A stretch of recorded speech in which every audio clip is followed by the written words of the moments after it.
Hello, my beautiful rejects. How's it going? I am back with another rejection and reflection. Everyone needs a little R now with Gustavo Victor Carr, including my wonderful, dear, incredibly talented, resilient, strong, deliciously beautiful Sasha. Thank you so much for joining me on this today. Thank you so much for having me. I'm so honored to be here and that you chose me to be a guest on your show. I love you so much. I love you too. I mean, honestly, you are one of the strongest, most resilient people that I have ever come into contact with these 41 years of my life. So it was a no-brainer and a shoo-in to have you on. I'm so grateful that you had the time to do it. Oh, I love you so much. Thank you. Thank you for saying that. Well, we'll get to why I think that way in a second. But let's Okay. start at the beginning. You and I met in acting class. I mean, let's talk about the typical LA Yeah. rejection circle acting class, right? Yes. I mean, rejects unite in one space. Absolutely. Yes, Margie Haber on camera acting class. That's where we met. I forgot who was our teacher. Courtney Burr. Courtney, who's retired now, the sweetest He's man. He was retired. so Yeah. cute. Yeah, that was so fun.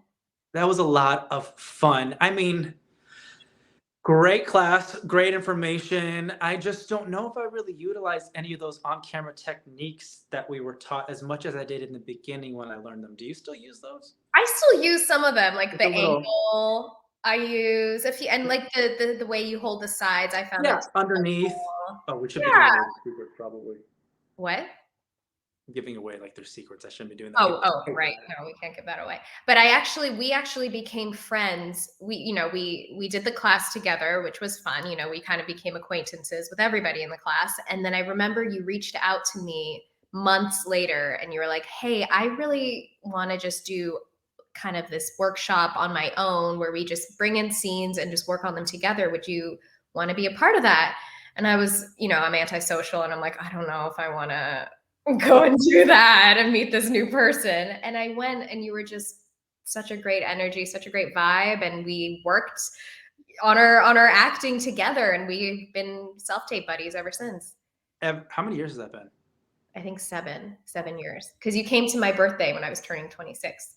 Yeah. Didn't you think I was going to hit on you or something too? You're like, oh my God. God. I didn't want to say that here, but I was so nervous.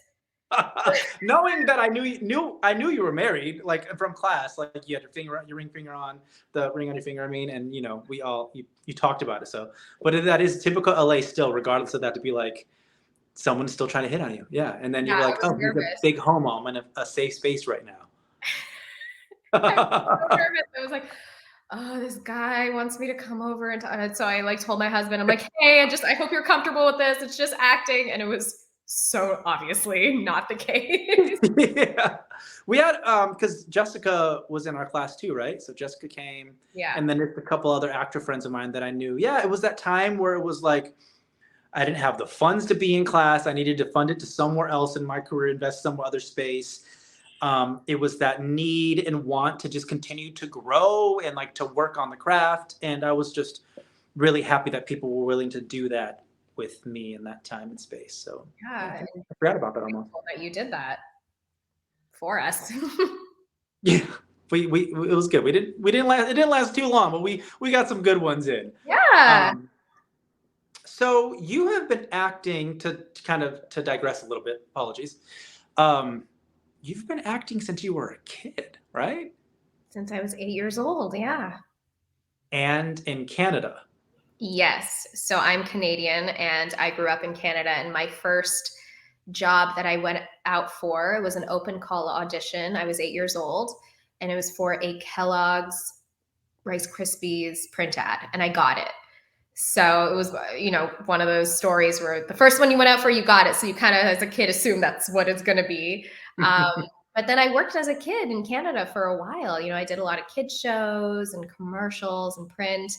And then when I was about 15, 16, I thought, I want to take this more seriously. And I started actually going for coaching. I couldn't just get by with my kid acting anymore.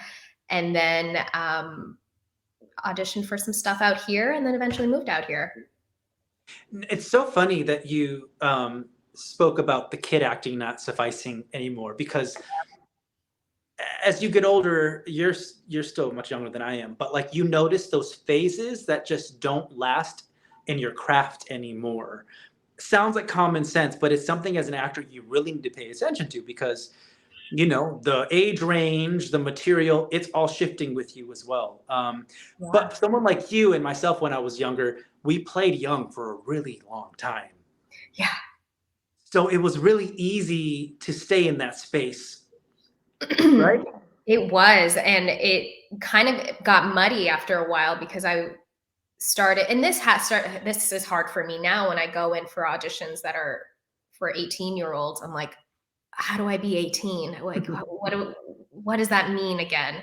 But yes, I remember not starting to not get roles because I just wasn't coming across natural. I wasn't real. I wasn't listening. It was very like multicam, laugh track kind of acting.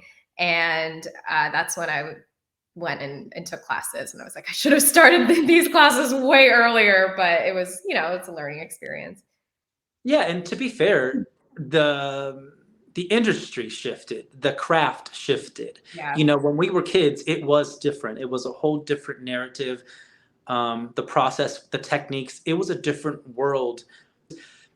The dynamic of what acting is really shifted into being as natural and real as possible. Circumstances as grounded and colorful, but like internally as possible, because that's where we are as society. The artwork and the art form always ends up developing with where we go in, you Mhm. know, as humans in our time period. And Yeah. that's kind of where we are. We're just so multily ingrained with so many different things. I mean, even the kids nowadays and people now, there's just so much going on in us, and it's important to be able to still show that, but in a realistic way. And when we were kids, it was like, show all of Yeah, it. truly kind of like robotic in a way, and just to one note. And you look back, and I look back on actors, like I look at like Miley or Selena Gomez when they were doing like their Disney shows, and they were so grounded in it. They were big, but they were so grounded. And I remember looking at that when I was around their age, being like, oh, okay, so you can still be grounded and you can still be based in truth and reality without just being big all the time. So yeah, we kind of just adapt and grow, and thank God for classes and learning. Absolutely. I mean, that is exactly the craft that we're in, is a learning process. We evolve and our craft evolves, and we just have to keep up with it in the business and in our personal life. That's how it works. Yeah. And speaking of personal life, I know that, hi, we're all, especially people in the industry, we're all rejects. We all, Oh, for sure. that's just how it goes. We are rejected 99% of the time. And, until I've you hit, called and you. then it's not, huh? No, I've called you. How many phone calls have you had from me bawling my eyes out in a parking lot of an audition, being like, I bombed. They're never gonna call me in again. Right? It's Yeah. it's this it's this roller coaster of rejections, of highs and lows. So yeah. The resilience that we embody being artists and putting ourselves out there as much as we do is something we should applaud ourselves for, because even in those moments where you have been broken from it, you still got up, you still worked after, you still booked, they still brought you in the room. It's not end all be all, but it can really, really feel like that in those moments when it is 1% of the time you're getting something. It can feel like this overwhelming weight to have to be perfect all the time and on your P's and Q's and presenting as your best self. And the reality is nobody can do that all day, every day. It's about how you handle the times when you are having the lows and or your inconsistencies and stuff, and the perspective you take with you through that process. It's so important. And I think that's something that you do really, really, really, really well. You're human, you embrace it, you experience it, you let it out, but you've really cultivated a lot of tools, a lot of discernment on this journey of yours to be able to have a perspective that allows you then just to keep pushing forward in what you love and in your craft. And I Mhm. dare say a lot of that came from your health struggles. Am I right? 100%.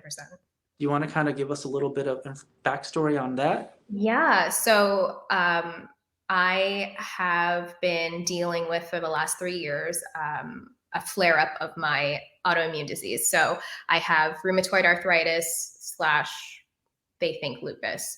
So I first flared up when I was 18, 19. I'm 33 now. I first flared up when I was 18 or 19, and I did, my round of medication, and I went into remission, quote unquote remission. And I didn't have any more swollen joints, like I just wasn't, my joints weren't in pain. However, I wasn't thriving. I still had major brain fog. I was still breaking out into hives. I was always tired. I was achy. And then 2020, I was just, looking back, I was just in fight or flight for I think my whole life. And I think all the stress led up to it. And I flared up again. And this time I flared up worse. And my body completely, I guess, rejected me. And I couldn't move. I was bedridden for months. And it's been a 3-year journey to get to where I am now, which isn't 100%. But if I was at level 10 pain, I would say I'm at like a 2-3 now, which to me is huge progress, right? So Huge. I learned so much because there's so many layers to healing, and I definitely think it has translated into other areas of my life, like acting, like my work, my job, my social life, just life in general. I've learned a lot of resilience through this process. Especially because, it's not like life stopped for you in this process. It's not like, yes, things slowed down during that time period of what you spoke of and things were shutting down. But when they were starting to still happen, you were still working. Like, you were at the peak of your health crisis and you were shooting a film. Yeah. So, I mean, I flared up in end of March, April 2020. So it was right at the beginning of the pandemic, which in a way was lucky because everything shut down. So I was able to just be in my house and try and figure this out. And it wasn't until the end of 2020 where work was starting to pick up again a little bit. And I ended up booking a Christmas movie where it was called the Christmas Dance Reunion, a Christmas Dance Reunion. And I had to dance. And I could barely walk from my room to the kitchen. I couldn't open a jar. I was just in so much pain, whether it was from the flare up or the medication. And I had to push through and do it. And I found out later, my director was like, I didn't know you were going through anything. And that was a huge compliment because I remember being in dance rehearsal. I remember being on set, and my husband was working with me too. And he would look at me and just give me a look like, are you okay? And I'd be like, yep, I'm good. But after, I would get back into the hotel and I would just crash and take an ice bath and just, sometimes crumble, but like knowing I had to be on set the next day. So it was definitely tough. I mean, people have no idea what's going on Yeah. behind the scenes of life, when these things are happening. You somehow miraculously, I mean, I watched it and you were fantastic because there was a point where you couldn't even jump. Oh my gosh, insert video. I'll send you the video of me Yeah. being able to jump. No. So let me just say, with rheumatoid arthritis, which is I think the all-encompassing diagnosis for me. I have a few that Lyme, lupus, a few others that make sense, but rheumatoid arthritis is where my symptoms kind of sit. And it is an autoimmune disease, and it's not like osteoarthritis. It's not, the arthritis that your grandparents have where your wrist hurts. It is your body is shutting down. I lost so much weight. I was 89 pounds, and my muscles atrophied. I could barely lift my leg to walk. And my body rejected all food. Like it felt like anything I ate just made me worse. And it got to the point where we were during the pandemic, and I looked at my husband. I said, if I got COVID, I don't know if I could survive it. And he was like, I had that same fear. And so it really takes such a toll on your body. And even the medication that I started on was very rough on me. And I was on it for about 6 months until I said, I think I can do this by myself. And I basically turned into a monk. I changed my eating, completely did an overhaul. I cut out, all the things. And then I got a health coach.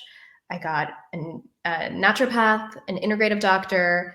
I got a bunch of books I read every day. I changed my breath work. I changed everything was mindful. Like I ate and just focused on eating. I slept. I did my hot and cold therapy and detox. So it was a lot that went into it.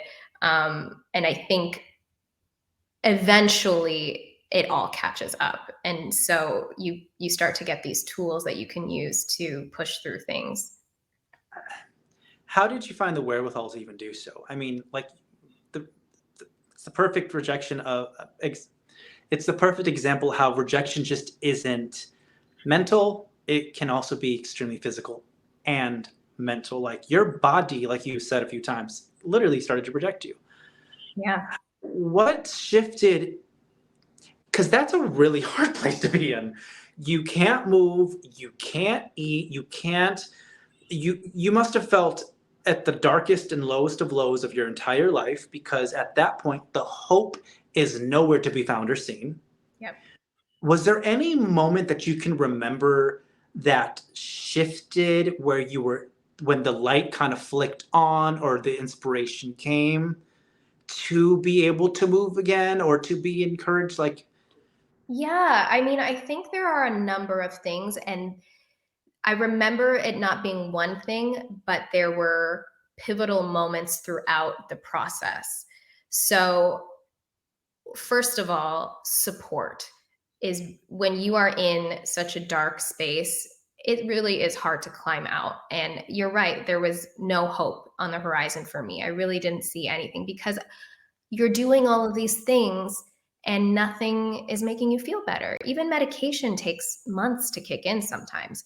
So just having a good support team, and I will say you were one of those people. You would check in on me on your own, and I'm gonna cry. You would check in on me on your own. I will be honest with you guys. I have screenshots of it, and I have a folder of my time, and I have screenshots of you because you would just say the right things, and you would just let me know that I wasn't alone and that I wasn't a burden. And so it's a good support team. I had my husband, I had family to help me meal prep and just give me a you hug. couldn't even open a jar. Like you couldn't. Open a jar, exactly. Yeah. So that helped me. You need a little bit of tough love too. My Yeah. husband told me, you got to get up and start moving. And I was like, it's too painful. I can't do anything. He's like, it's going to get worse before it gets better. You have to. You're losing so much weight. You have to eat, eat, eat. And I'm like, all this food is making me worse. He's like, it's going to get worse before it gets better. So that was real. And it did get worse before it got better. But, I ended up gaining my weight back. I was able to move again.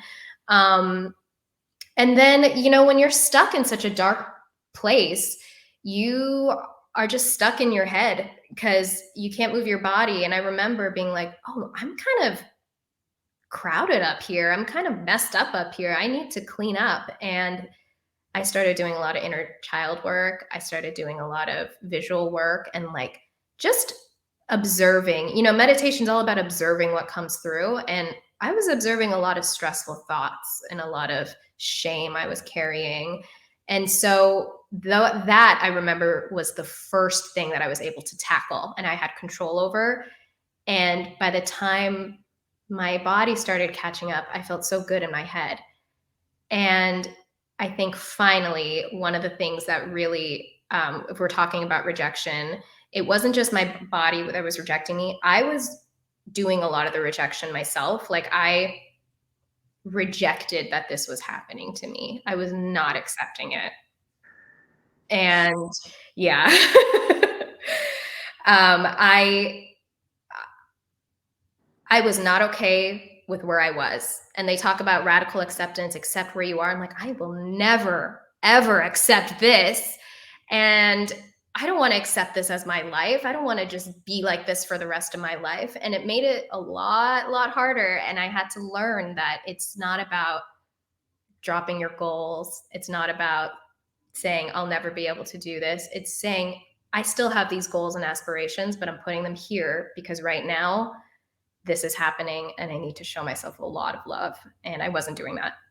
That's a really important thing that you just said, especially in our industry. It's really hard to take time for self because when you have a good team like you do and a good agent like you do, and the work is still coming in, and they tell you, when you're not at the place where you have the leisure to accept or not the deals and offers coming in, the weight of responsibility it puts on you just being healthy can be a lot until you get the mind right, until you're able to shift the perspective of how to go about moving in this industry, because the natural inclination to go into fear and absence and lack is so much easier than being aware of the abundance that actually is flowing as well. um, Absolutely. and it's so important that you said, like, your mind does shape the physical. I think that's something we don't, well, we're really not taught that, but it's something that we don't give enough credit to is, you hear these stories about cancers being more of a mental that shows physical, and these diseases, like you said, you sorted through some things that you thought maybe were manifesting into physical as well. And they obviously Yeah. turned out to be a part of that, because once you went in and you fixed and you were courageous enough to look and see, the like, disease manifests as like this dark energy, and you were able and willing to be like, all I know is if I see something really dark, I will probably go the other way. Right? But For real. you and I'm sure you did, you were like, Mm-hmm. and you finally were like, you are the only way. This is the only way. Was there like any kind of like, in that dark space when you had to face it, could you kind of feel and see the light past it? Maybe that was like the support that allowed you to do that, or was there anything else? I mean, you have an amazing husband who is just empathic and Mm-hmm. sensitive and loving and nurturing and talented. Like, I know that's really helpful. Like, you weren't alone in this. I'm sure Yeah. that, what would be your advice to people who are alone in this? How can they still find a way to move through? Yeah. So while I wasn't alone in the sense that I had a support system, I was alone in a way where no one else could feel what I was feeling. No one else knew exactly what I was going through. And so I remember scouring the internet looking for anybody who had my symptoms. And when I would find somebody who said, Hey, I've been going through this, you just feel so seen. You feel like, oh my God, it's not just me. And you feel like there's a sense of community. So I feel like if you feel like you're alone out there and you don't have people around you, there are people going through this and you can find them. Just go on TikTok, just go on Instagram, YouTube, and people share what works for them and people share what is a waste of time or what doesn't work for them. And that is really helpful. So I found a lot of comfort in those strangers, to be honest. That's great advice, Yeah. because even now more than ever, yeah, you do have accessibility. Even if you are alone in the middle of the rainforest, Yep. and you have an internet connection, you can still search and find that piece of inspiration, that person. Like you said, when you can see someone who identifies with what you're going through, you don't feel so alone anymore. And that little magical trinket of them sharing their experience is that spark that is necessary to light up the rest of the path. I mean, you're doing that now. The people that love you and support you in this have been like such an avid, like, you need to share your story. You need to share your Mhm. story. You're doing that on Instagram and in TikTok. Yeah. and people are reaching out, and you are that voice now for somebody else.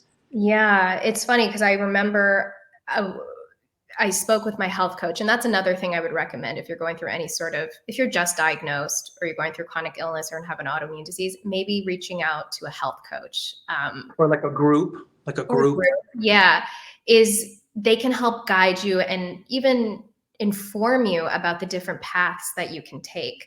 And I remember when I first spoke with mine, she was like, I know this is so hard right now, but you have so much learning ahead of you, and that is only going to help others.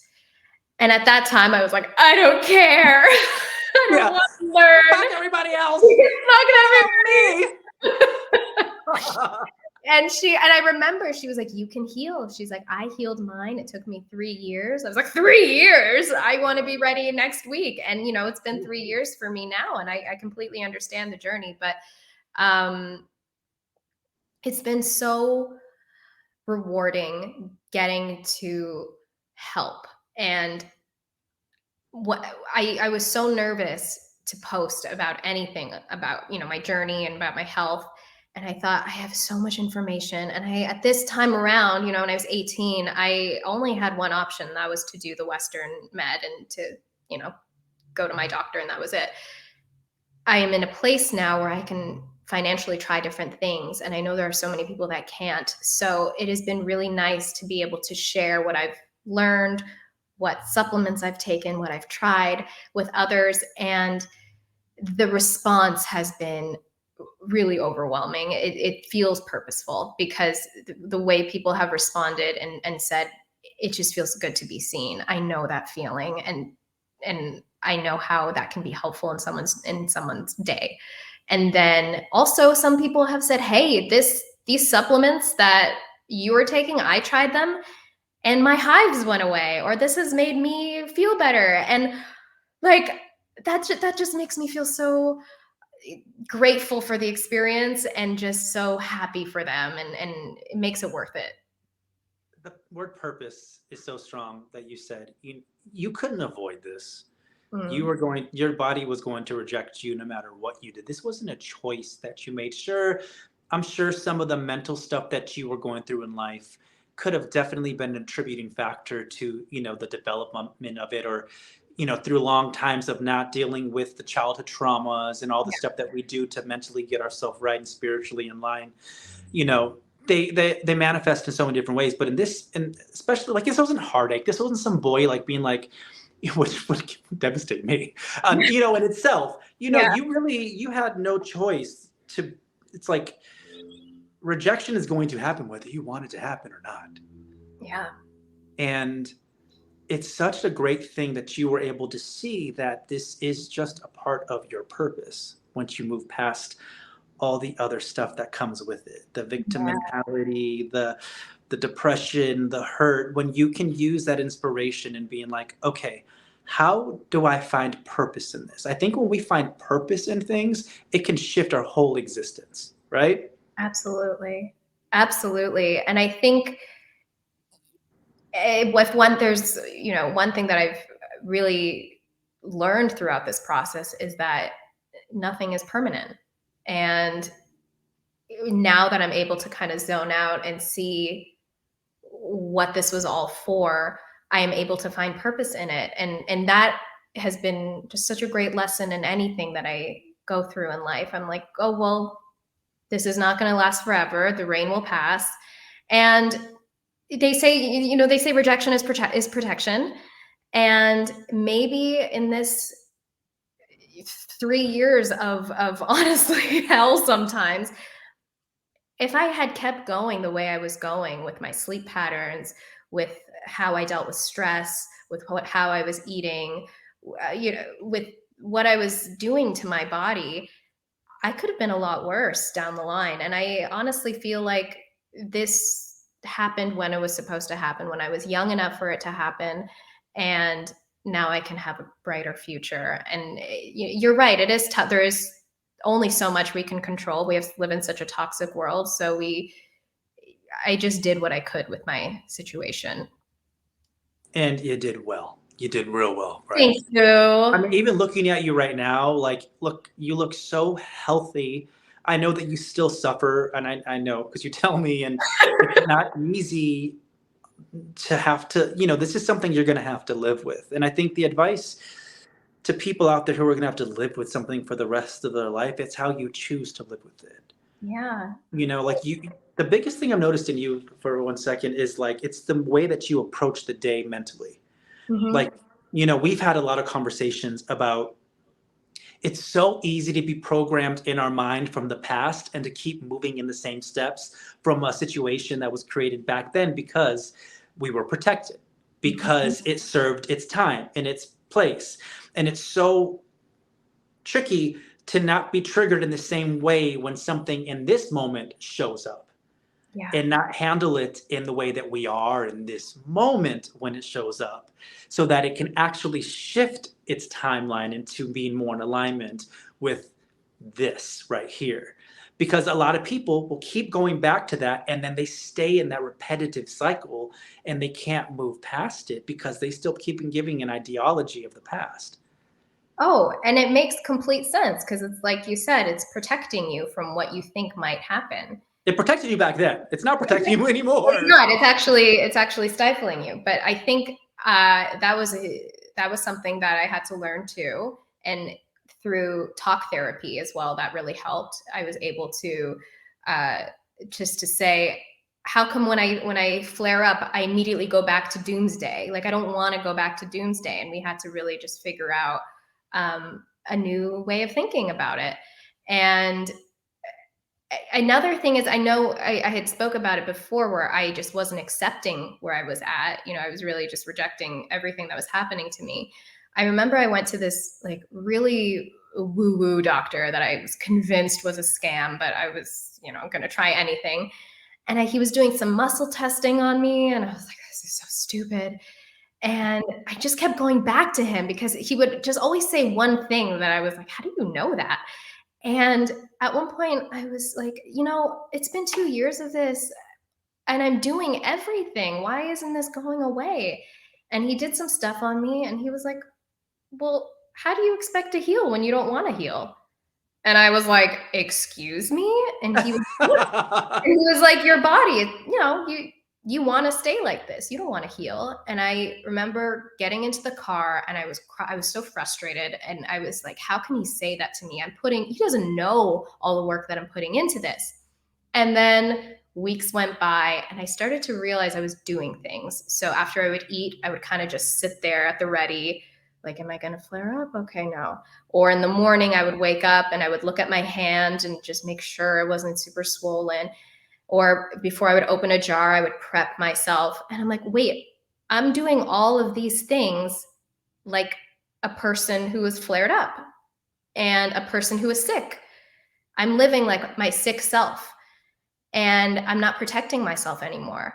And so I just had to like stop all of these things cold turkey. And that was one thing that really pushed me to get to a new level of healing because I stopped monitoring myself. And once I started acting like I was healthy and that I didn't need to do this anymore, because it did serve a purpose at one point to check on myself, to check where my levels were, but it didn't anymore. And it was just holding me back. So that was one moment too that I think really changed the game for me. I remember specifically witnessing during this when you're going through this and thinking, yeah, she's still accumulating a pattern of thought of protection, and we have many conversations about it. And it's I know when we talk about this, people are like, but it could be so easy if I were you and I were in your shoes. Look, all of those vices of comparing and contrasting our experience to somebody else's, that's just all an excuse for us to live in our shit. Mm-hmm. Okay? Right? What we can gather from this is the simple fact of saying in this moment right now, she was able to recognize that she was repeating patterns that weren't necessary in these moments right now. She was in a new space, still creating an old timeline that didn't align with this present one. Really simple, really simple, as opposed to it's not complicated. No, and I wouldn't have been able to see that though had he not said that. So when I say there's sometimes an element of tough love, or it's good to talk to people, whether it's talking to a therapist or just talking to other people that are going through this, your friends, whoever's supporting you, um, it is helpful because you get so stuck in your head. Yeah, having an open mind, I think probably what I gather from listening to you Yeah. and understanding is like you were forced to open your mind. You recognize that like that was the only thing that was going to serve you moving forward because I mean honestly, what else could you do? Your body was like, "I'm done. Mm-hmm. I'm good." You were laid out. All you had left was your mind. You had Mm-hmm. to become mind over matter. Yeah. Still to this day, my jaw drops to the floor when you send me the picture of you not being able to jump and like you being in space because and it's so easy for people to judge because I'm sure when you were on the film, they were like, "Oh, here comes another anorexic actress," like just like Yeah. just all these people, and they have no idea what's going on. And I'm so happy that you were able to not let outside influences break you. Yeah. Thank you. It definitely crept in, and you talk about people thinking you're anorexic. That was something that I never thought I would have to deal with in life. But I got the looks, I got the stares, I got the comments. I even looked at myself and was afraid. But I remember telling you this, that I sent in a self tape, and the casting director called my manager, and then my manager called me, and she had a very just gentle approach when she was talking to me, and I was like, oh my god, is she gonna drop me? What's happening? And she was like, casting for this audition just called me, and I wanted to check in on you. And I was like, okay, what's up? She said they were just worried about you based on your appearance, and I wanted to see if you were okay. And I said, I know what this is about, and I don't have an eating disorder. And she's like, okay, I didn't think so. She's like, but they think so. And that was tough because I was like, again, having to open up and convince my manager, like, hey, I know this is going on, but this is actually what it means. Like, this can happen with this autoimmune disease. And then I was like, if you can tell the casting director like that this is the case. And it was just so disheartening because it was a job that I had lost specifically because of what my body was doing. And I had to kind of just take a deep breath and just push it aside. And a part of me was happy that the casting director did reach out because, as she should, if she saw something that concerned her, maybe if that was what I was going through, that is something that needed to be, out in the open and talked about. But it was still upsetting. Like that casting director has a great heart just to be concerned genuinely from a genuine space to do that because I'm sure that is a natural phenomenon that she's experienced countless times and she's probably he or she is doing their due diligence to be a voice to try to avoid those types of things that can be so common in our industry and in the world. So, I mean, just a little shout out to that person, just energetically for being such a caring, thoughtful person in that process with Definitely. you. Yeah. It was hard to be mad at her because I was like, I appreciate it. And it was just more of a damn. Yeah. Damn it. I mean, it's that thing that we hear all the time, and we know because we've been doing this long enough, so we can really sit in it. And 95% of the time, it really does resonate with us. 5% of the time, we still want to bitch, but it's Mhm. not about you. Sometimes it is about how you look. It is about your physicality. There are so many factors that go into you being the right person for this role, and they're out of your control. You couldn't control the state that your body was in, even though the work that you did for that was what they were looking for. And to be honest, the state my body was in was actually on the up. So I wasn't like 89 pounds, I was 93 pounds, but it still looks crazy. I remember looking at that audition, looking back at it recently, and I was like, whoa, I look like a skeleton, and no wonder she was worried. But even the camera adds 10 pounds still. Yeah. so, yeah. But it wasn't, it didn't stop. It just was a disheartening moment. And I just kept going. How do you keep going? So I want to say I have truthfully just a resilience in me that I've always had.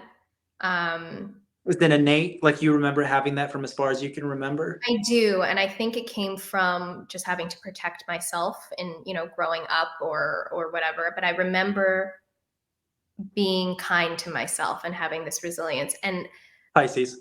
Honestly, it's just because I'm a Pisces. But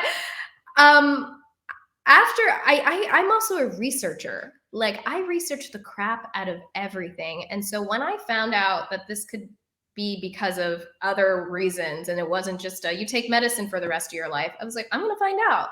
And then the more I learned, the more information I got, I was like, I'm going to keep going because there's proof.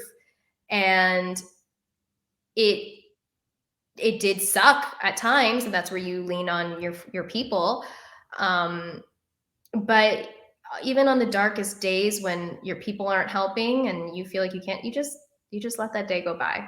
You just let the day go by, and you're still closer than where you were yesterday.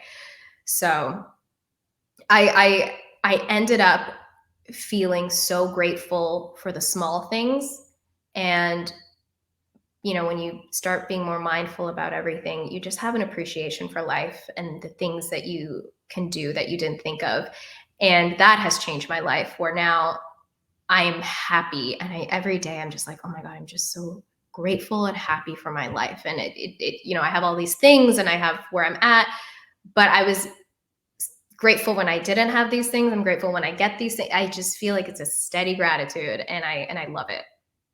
I think gratitude is the highest frequency in the universe in all the dimensions, or I don't even know how to state it anymore because there's so much happening. But Yeah. I think people like to say love is, but I think gratitude, if you sit into gratitude, you can fully understand love. And I can attest that for you in the sense that you are living in each moment and you are practicing gratitude for the smallest things. I mean, I think it's healthy to even just, it's not something we innately naturally do. So, what helped me shift into that was just every day being thankful for everything, for being able to see, smell, taste, hear, walk, use my hand, all the things that had to, and when you just start to put that energy into your body and out there, it is easier to stay present. And when you're in that energy and present, you're like naturally high. Yeah. Which is really cathartic and healing physically and emotionally and mentally and spiritually. Yeah. And I think that's you nailed it. I wake up every morning, I think I'm so grateful for the day. I'm so grateful for today. And I don't know what it will bring. Even if it's the crappiest day, I'm grateful for it. You handle that, you can handle what's coming. Exactly. You can handle it. And I also know it's not my whole day, or it's not my whole month. It's not my whole year. It's not my whole life. It's just a piece. It's a chunk. That's it. It's just a piece of the story that's going to, piece of the story it's written there, and I'm going to read past it, but it's going Yeah. to take place for that, however long that is. Yeah. And I think as far as like the resilience to move forward, how I did that, I think just working on the mental first was actually really lucky, or not lucky. I think I'm just glad that was the order of things, because as things started to hit me one after the other, I was able to be clear in my head. And so I think really facing your shit and facing your stress and being honest with yourself will help build that resilience. and build tools to be resilient. I think integrity is vital to sharpening our discernment. And if we have integrity and we move with our discernment, then we can really tackle in an honest way what we need to within ourselves. I think that's like one of the things that helped me the most. And it sounds like what happened to you too. But speaking of discernment, before I wanted to go into this because you talk about being mentally clear and able to like find clarity. That couldn't have been easy with all the different doctors and modalities and like everybody you had to see, I can only imagine all the chaos happening. You get different fatigues. So there's decision fatigue, there's patient fatigue, doctor fatigue, you just get tired for everything. And so, yeah, finding the right doctor is an aspect of it that people don't realize comes with this. And it's waiting, and you're waiting while you're in pain. And then sometimes you see a doctor that isn't the right one, where they don't listen and they don't fit. And, I had doctors where they just wanted to pump me up with different meds. And I said, well, is there anything else I can do? Is there any diet I can do? And they'd be like, no. I'm like, any supplements? No. And I'm like, you know what? I don't want to go down this road again.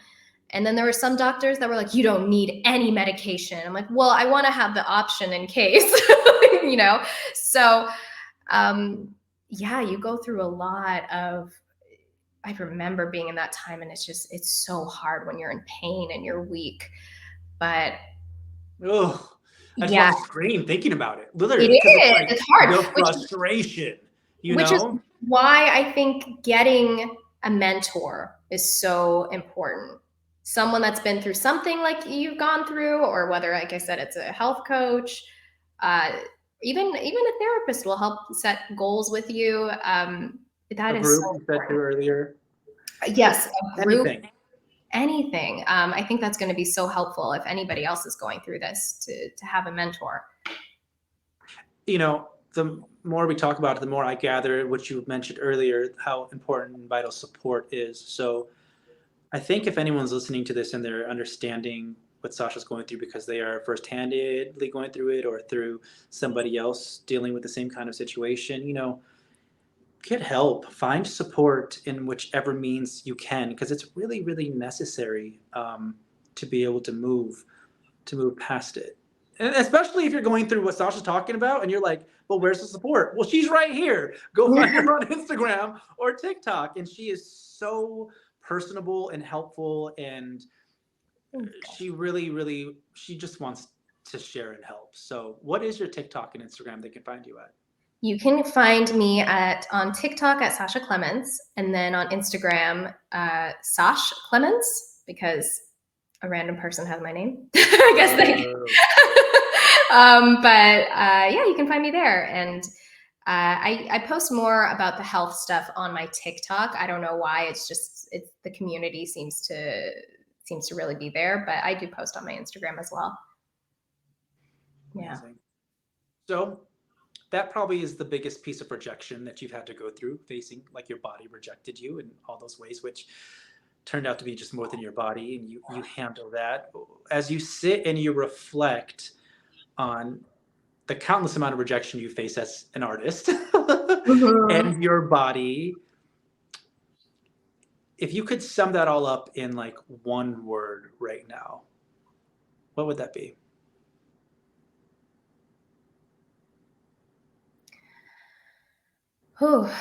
All the rejection that and what it's meant for me. Yeah, to be where you are right now. I think when we reflect back on a rejection, it takes us to who we are in this moment, right? Mm-hmm. Oh, What? I would say strength. Yeah, I can agree with you on that. Yeah, because I remember feeling in the moment, feeling so weak and feeling like I had nothing in me. And then I look back and I'm like, I had nothing in me and I was so weak and I still moved forward. And so I think those were the biggest moments of strength for me. And that's what I pull from. That's amazing. Yes. Yes, and yes, I witnessed it. You are mentally, spiritually, and physically strong. Thank you. Cap I love lock, you. underlined, exclamation marks, about 7 across the board. Thank That's a you. And great question. I again just appreciate you, and I appreciate your friendship and support. And anybody going through chronic pain can feel like a burden and feel boring, and um, it's really nice to have a compassionate support team. So I just want to thank you for that. And then I know what you're doing now is going to help a lot of people.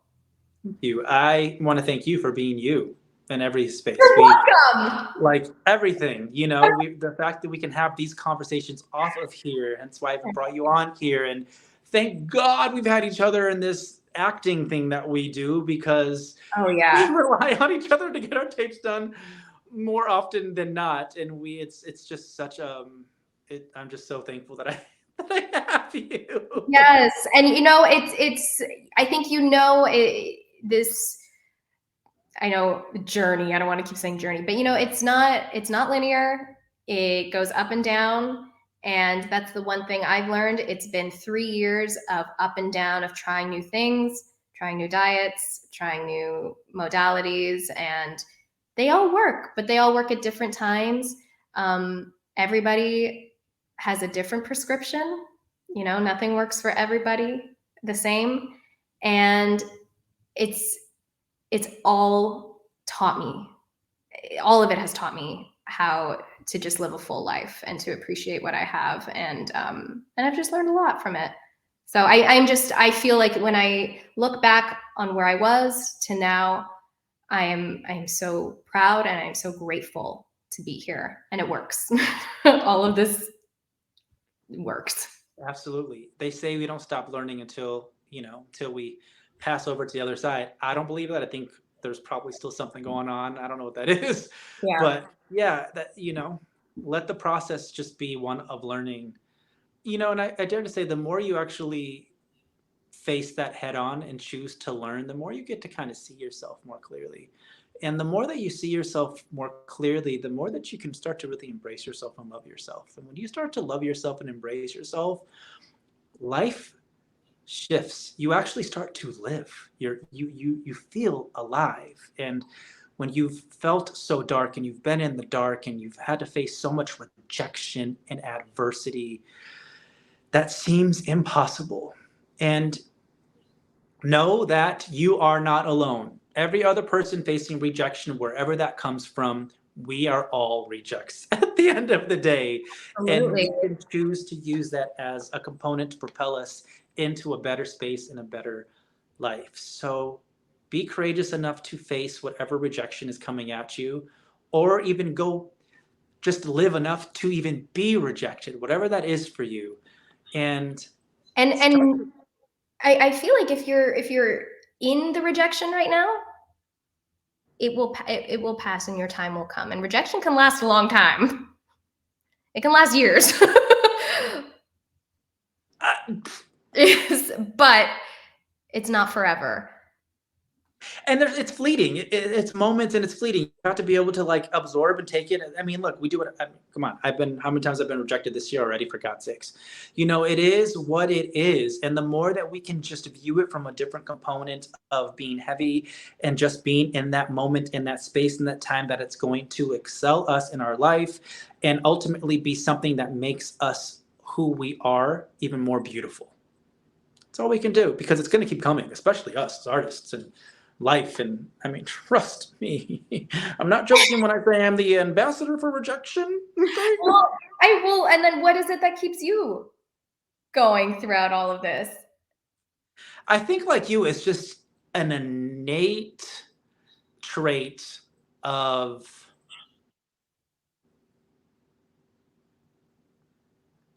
I just know that if I'm here, that means I can keep going.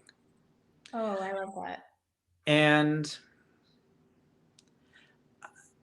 it can be really hard to face the reality of that, you're not where you thought you would be in your life. I've experienced that for many, many years now. This is not where I thought I would be in my life after putting so much work into my career. But I also never expected to be where I am right now, spiritually and mentally. And to me, that trumps everything. And from there, I can really just be at peace with the way that things move. Look, I'm not always at peace. I'm a human. I've also accepted that. It is my duty as a human to feel all of it, but it is my duty to myself to know how much to let it live inside of me and how much to affect me and my life that I can and choose to keep living. Boom. Work. And Scene. thank you so much. Is there anything else that you want to touch on? Do you feel like you were able to like full circle moment this? And I mean, yeah, I think so. I think thank you for listening and letting me share the story. I just hope that for anybody else that's going through a tough time with their body and chronic pain, or if anybody knows somebody that's going through it, they can kind of have insight into what it means and to know that there is hope. And after the storm, there are rainbows, and it always comes. So nothing is permanent. And find your group, find your people, whether you know them or not, to help support you. yeah, you don't know them yet, possibly. Exactly. They could, they could be literally just right around the corner. But if you have your head down and you are avoiding the world around you, you're going to miss it. So if your head is down right now and you're listening to this, I encourage you just to look up. Just look up. Just look up. We have been, I know you have, but I've been in the depths of it where I thought there was no way I was going to climb out. I didn't want to live like this. And it's easier to actually sometimes for me, like I've thought like, oh, it's actually easier probably just not to be alive at this point. Yeah. And of course. And I just want anybody listening to know that we're here and we're very happy to be here. And so please, please, please, if you're feeling that despair, just know it won't last forever. And you can get to a place of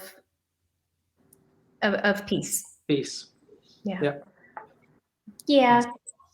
Thank you so much, friend. You're welcome, friend. I love you. And thank you for having me. Yeah. Look, like thank you for being a part of this new adventure for me. My spirit was just like, this needs to be talked about. Rejection. You are the ambassador. Who can you have on? You are obviously like, duh. Especially, we could have gone into so much more about. We should do a part 2 about acting. Right. We could do a part 2 about acting and all that stuff. But and I'm sure we will. But I felt like it was just so important to share your health journey with people so that if it lays upon the right ears, that they perk up and they hear this and they can learn from the journey that you've lived. Thank you, boo. Make sure you find her if you need her. I'll put all the information below. Thank you all for listening. Go out there, get rejected. Yes. It's gonna do you good. Turn that word upside down. And thanks for joining us on a little R&R. Until next time, peace. Peace. I love you, friend. I love you. Thank you for watching. Don't forget to subscribe, comment, like, and share. But most importantly, go out there today and get rejected, you beautiful rejects. I am Gustavo Victor Carr, and this is Rejection and Reflection. Until next time.